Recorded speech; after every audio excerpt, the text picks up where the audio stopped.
go to make a change, nothing will be the same. Salafalava and whakalawhai atu ke matolo o si. My name is Gina and I'm the Schools and Youth Liaison here at the Manukau Institute of Technology. Welcome back to our MIT Online Lecturer Series. We are here with two awesome colleagues from our English language program. I'll give it over to Stevie. Kia ora everybody, my name is Stevie and I am the Model Liaison for MIT.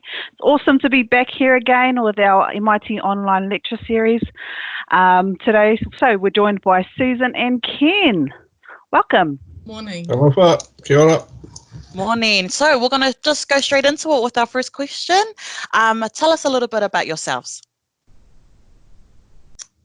Susan, ladies first. Okay, thank you, Ken. Okay, so my name is Susan Lotoa, and I've been at MIT for a number of decades, a long time. But I teach on the New Zealand Certificate in English Language programs. We're based at North Campus in Otara. I'm a local girl. I was born in Otara. I went to school at Clydemore Primary, Beds Intermediate, and at Hillary College. And I have always wanted to give back into my community, and I've been based at Manukau, which is Manukau Institute of Technology, which is like home to me. Yeah. So that's me. How about you, Ken? Okay, I'm Ken Pearce, and like Susan, I've been at MIT a long time too. I think about 1995 or something like that. Wow. And I come from the South Island, but I've been an Aucklander for a long time now. And I've been through a range of English classes, from employment English, that was with Susan a long time ago, workplace English, but now exclusively with New Zealand Certificate in English Language.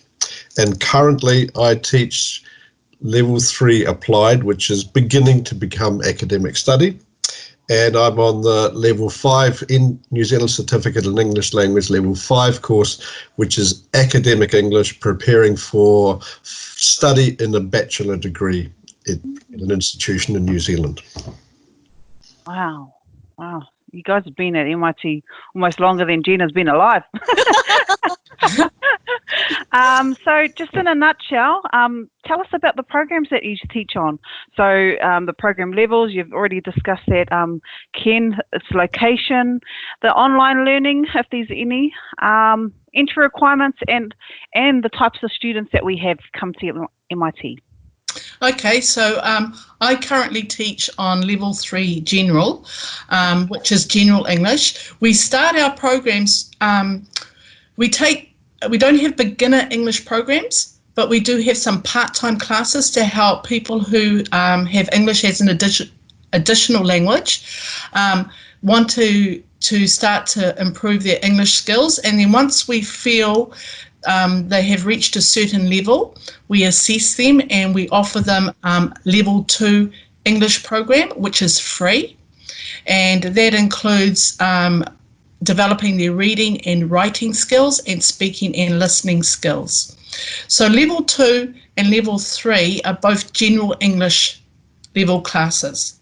And after they've completed a Level 3 general class, they may start to think about what they want to do next. And then they can move on to the academic strands, which is Level 3 Applied, and then onto the courses that, like Ken is talking about, that he teaches on. So we can take learners from where they are at, think about their learning journey, where they want to go, and then how we can progress them onto that stage, to the next stage.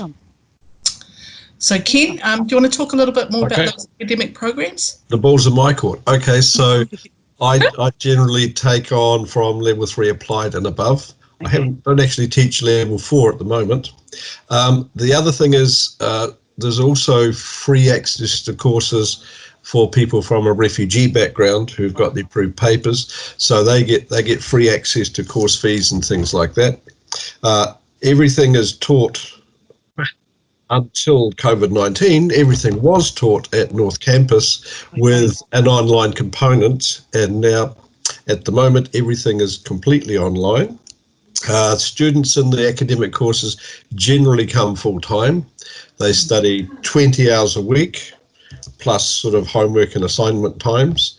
And the entry requirements, we get people to do an online sort of English ability level test, and that sort of gives us a broad idea of where they are.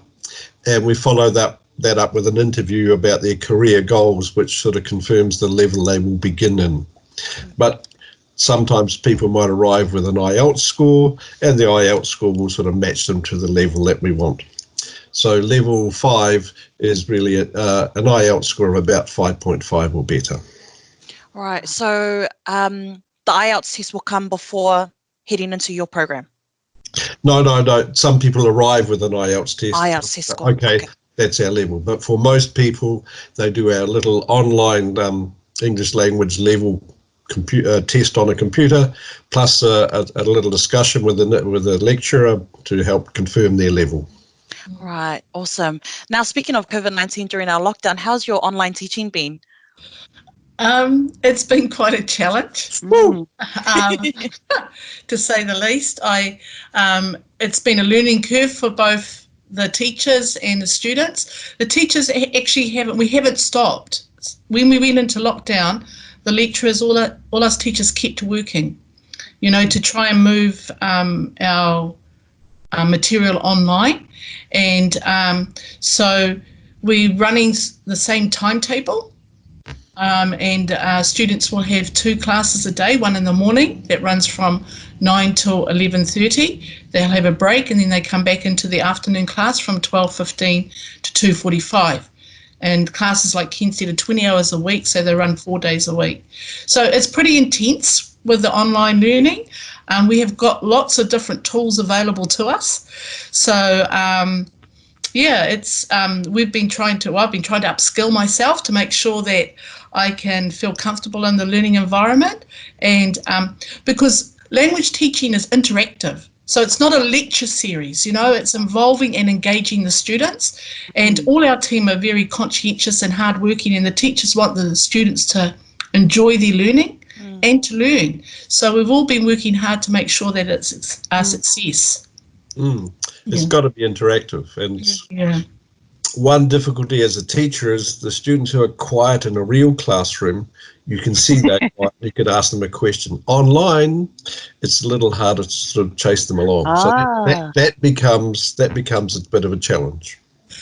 But the other thing that we've done in our area is I've been allocated pastoral care, so I'm following up students that may be having difficulty with the online learning environment, and there's a lot of teachers are giving a lot of one-to-one support as well to help these students, to help our students. We really want our students to succeed. That's our key thing, and it's about partnering with the students and bringing them on board to make sure that they have a successful learning experience.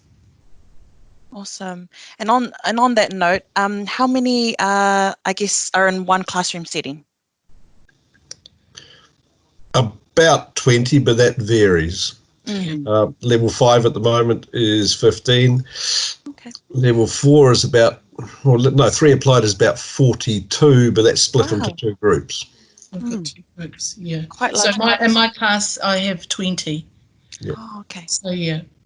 And currently, because with assessments for the end of last term, requirements were to be assessed under test conditions, so people have been coming into MIT in very small groups, very strictly controlled groups of 9 with one teacher in a bubble to do tests. So that's been an interesting little challenge too.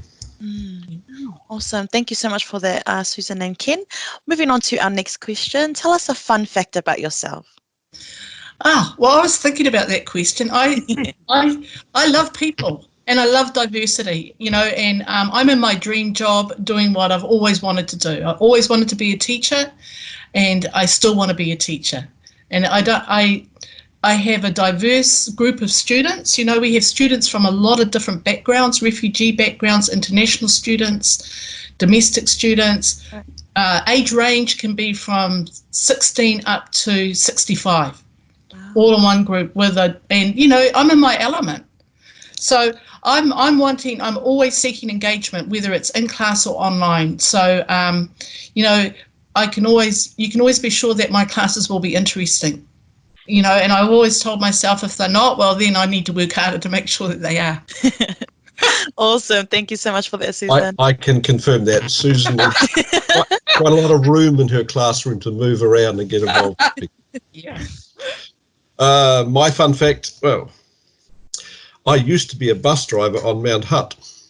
And that was a really good job. I'd drive a bus into the school, pick up a busload of excited kids, take them up the mountain, fit them out with their gear. They'd ski all day. I'd ski all day for free, which was good. And at night, I would take a very tired bunch of happy students back home. And that was part of my engaging with students and getting them fitted out with their gear as well, maybe the first steps into becoming a teacher and becoming an English teacher. That was a great job, but it didn't pay much. Right. And now we have here the both of you. Yeah. Mount Hutt's in Wellington, right? Christchurch. Near Christchurch. Oh, okay. So I was going to say you're going to need some skills to drive around Wellington roads. Oh my gosh. No, this is driving up a mountain in the snow. Oh, Yeah. in the snow. Wow, thank you for that. It's always awesome to meet people who are still passionate in their jobs, because sometimes, you know, that flame can kind of fizzle out. Just in terms of the next question, what's the most appealing part about your program, and what do you love most about it? Okay.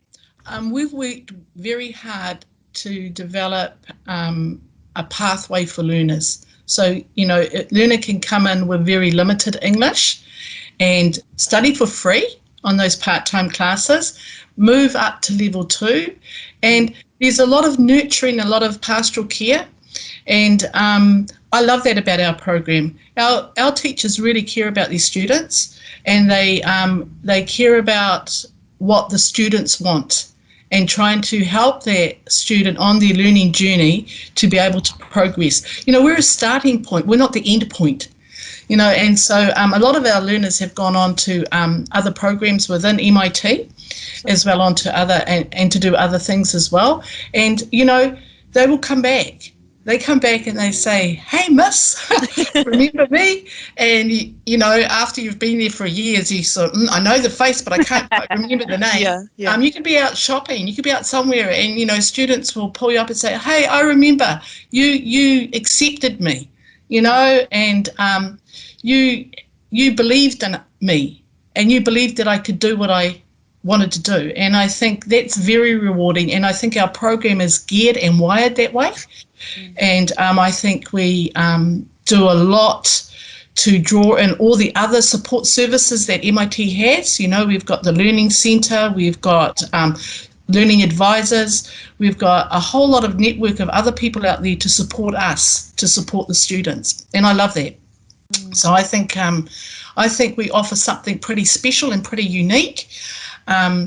We're also, as teachers, we're upskilling ourselves all the time. We belong to the New Zealand Certificate in English Language Forum, which meets nationally. So we're always keeping ourselves up to date as to what NZQA is looking for, and and how we can implement that in our place. Awesome. Yeah. I'll go along with the goals because I'll pick students up perhaps at a level 3 applied, and then I'll get them through there and they go away and do level 4, and then I see some of them again in level 5. I can see the progress and the big steps they have made. And some of them make spectacular progress and do really good things towards reaching their academic goals. And a really nice thing about that is often students will say, "Oh, what can I do?" And I say, when you pass your future diploma or certificate or bachelor or whatever it is, send me a photograph from your graduation. And I get lovely little photographs of people in their graduation gear, which is a really nice feeling. That's beautiful. The passion is definitely evident. So thank you both so much for the work that you do for our students here at MIT.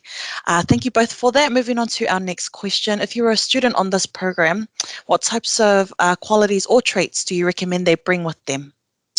Well, it's your personal attributes, you know, the willingness to learn, you know, and willingness to put what's necessary into that learning. and I can say most of our students do come with that. You know, they want to live a great life in New Zealand, you know, and they want to be part of our society, and they want to do well for themselves and their family. And so that inner motivation is really important. And if students come along with that, and they come along with wanting to ask questions, and but they'll learn all those skills as they come into our programs. But yeah, a can-do attitude always is a winner. Yep. I'll double up on that. The attitude is the attitude that gets them there. There are people who arrive who are not particularly strong language-wise, but with the right attitude, they make faster progress than other people who might arrive with stronger language and are not quite so focused on goals. They need patience, and they need to be a little bit persistent, because learning a language takes time and practice to become fluent and comfortable, and the ones who stick at it are the ones who make the greatest progress. Right. Awesome. Thank you both for that. Thank you. Okay, so without saying any names, please talk about one of the success stories that you have come across with your students. Well, I had to really think about this, because I've got lots of Awesome. success stories, right? But I'd like to talk about one at the moment who's currently in our programs, and this person came from a refugee background, was a new migrant to New Zealand, and had no formal education in her country. She's a woman from Afghanistan, and she started with the part-time classes, and then moved on to level 2, and is now in level 5, and doing very well. Yeah, and she has also received a scholarship to study on the police preparation course. So after she's finished in level 5, she'll move to the MIT police preparation course, with the hope of being a police, going into police college in New Zealand. So, you know, and she's a young woman with and a single mum.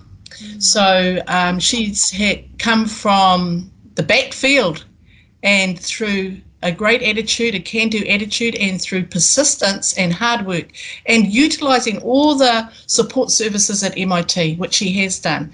And so, she's currently in one of Ken's classes. So yeah, that's a very big success story. Yeah. Yeah, and she was in my class at level 3 applied, and now with me at level 5, I can see the difference. But it's the attitude that's got her through there. The student I'm going to pick on is one who came from China as a permanent resident, and started with me in level 3 applied, and then came back again in level 5. She had an accounting background but didn't like being an accountant, and she improved her English skills, and with a really good attitude, she led the class. She was the kind of the heart of the social life of the class. They were a very sociable class, that group. And she went on to study marketing. And I happened to know the marketing lecturer in other sort of fields, and I'd run into him occasionally. And how's she going? Oh, she's doing really well. She got 1 year of release. She didn't have to study. It was pre-approved. So she had to study 2 years of the marketing degree.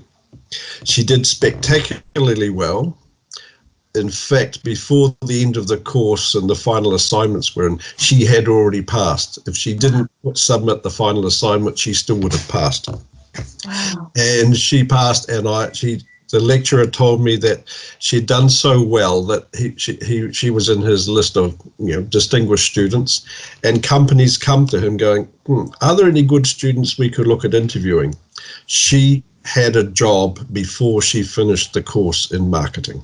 Wow. So she did really well, and she was so enthused about what had happened in English to help get her there, that once her husband gained PR, he came along and he joined our classes as well.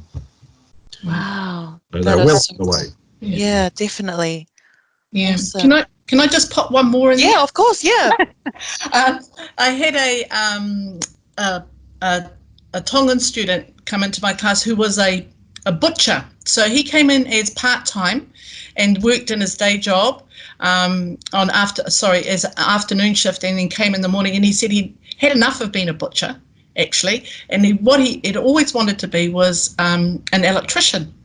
So he improved his reading and writing skills, speaking and listening, and managed to get accepted onto electrical engineering. And he just popped in last week, or actually before lockdown, and said that he's in his final year of electrical engineering, and he's got an apprenticeship. And he was stoked. And he's a dad with 3 kids, but he was wanting a change in his career.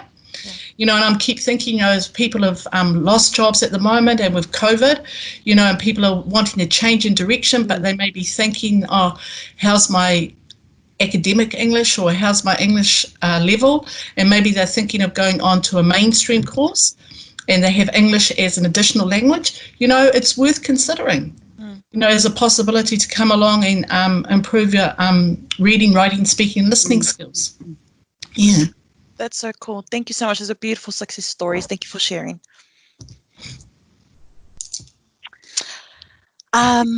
Moving on to our next question. So I was a bit stunned.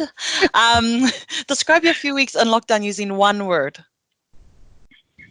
I think I used that word. Lockdown, teaching was a challenge, but in lockdown, love it. My office is my bedroom, and so I can walk around with my trackies on and shorts on, because we had really nice weather during lockdown, and I could work online. I could, I found it quite relaxing, actually, even though it was pressure work-wise, but to be in my own environment and working from home, it's been good. How about you, Ken? Traffic free. Yes. There was no trundling up and down the motorway, which was great. It saved me about an hour and a half a day, but that got easily eaten up in all the work online to try and get things working. Right. That was nice. Maybe that and no shoes. So you can be relaxed in your own home. Yeah, nice. Yeah. So are you both looking forward into coming back onto campus? We've both been back on campus, like we're saying, bring our students in for assessment. Yes. Yeah. I'm longing to see the students, okay, but at the moment, I think this is the best way we need to operate, because even if we move into the next level and we still have social distancing, campus life is going to be different.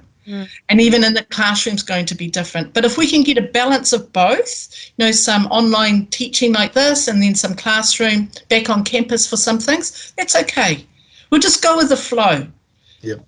I think a mix like that would work well. It's sort of students were coming back to do an assessment, so they were nervous, but they were also excited to see each other, and they had to keep going, no, keep back. And one teacher even put chalk marks on the carpet outside the room 2 meters apart to make sure people followed the social distancing. Yeah. But they were just so excited to see each other and be back together.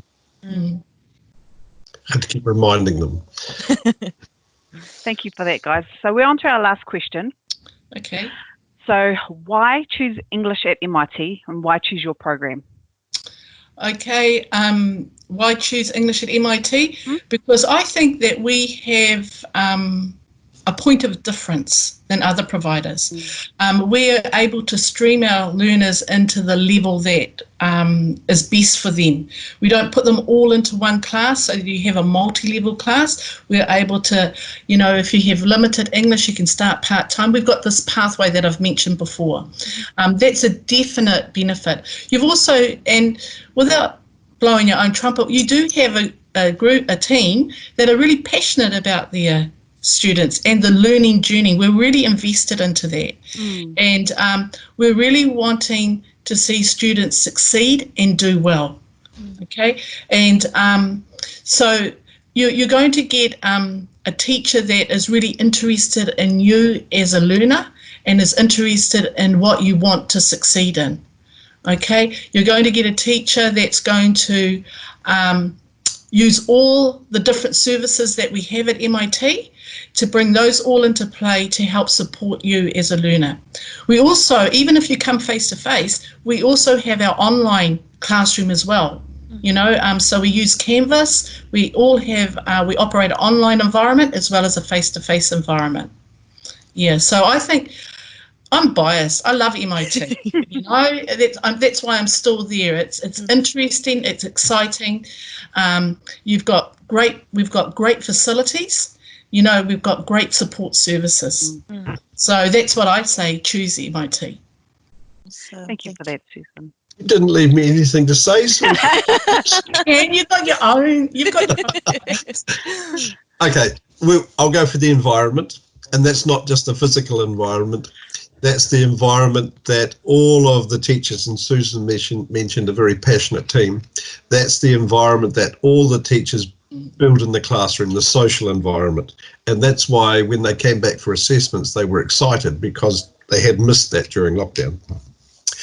You'll also get teachers who will challenge students, and that challenge helps them to make progress, but the teacher is with them alongside them to share in the learning journey and to get them towards their goals. Everybody's really invested in getting students to the goals they want to achieve. I think that's about all I can add, Susan. Yeah. I don't think we talked about this, but in terms of our high school enrollments into your program, sorry, I think I'm going over time here, but I think it's important in terms of who we're trying to capture. What is the percentage of high school students that come into this English language program or these programs? In semester 2, often you have students re-evaluating whether they're going to stay to the end of NCEA. Right. And sometimes the careers counsellors may advise them to focus just on improving their English, because our courses are for English with speakers as an additional language. Okay. So English is not their first language, and so sometimes a new migrant may be put into a high school situation overwhelmed with 7 subjects. So sometimes in July, in their second semester, we do get students coming in who've been referred from school saying you'd be better to focus on English. Now, they come in as a youth guarantee student, which is a freely funded place. And so we would assess them. We don't get a lot of high school students, but we do. Of course, we will take those students on board as well. But we do explain at that career conversation right at the beginning that what type of learning environment that they're coming into. They're coming into a lot of people from different ethnic backgrounds and different age. Okay, and it's not like high school. But like I said before, we do have learning advisors that we buddy up. We get them in pretty quick. Okay, so that they can be supported in this new learning environment. Yeah. Do you have anything to add to that, Ken? Well, I've had a couple of school leavers come through with pretty good English, but they needed to go to head for a more academic career, so they've come and done level 5 and generally done pretty well at level 5. But they've been a little bit surprised. They thought, I've been at school for a couple of years and I'm okay with English, but then they need to learn there's a whole different aspect to academic English and the activities and the type of writing and stuff that happens there. So there's good value for them too. And they've moved on well. Okay, thank you very much for that. So that brings our session to an end today. It's been a pleasure speaking to you both, Ken and Susan. So whānau, if you want to know more about this English program, please head over to our website, manukau.ac.nz, like our Facebook page, and or drop email to Gina and I on experience@manukau.ac.nz. Thank you for joining us, and we'll see you again this time tomorrow. Ka kite. Bye. Ka kite. MIT, where the best makers are made.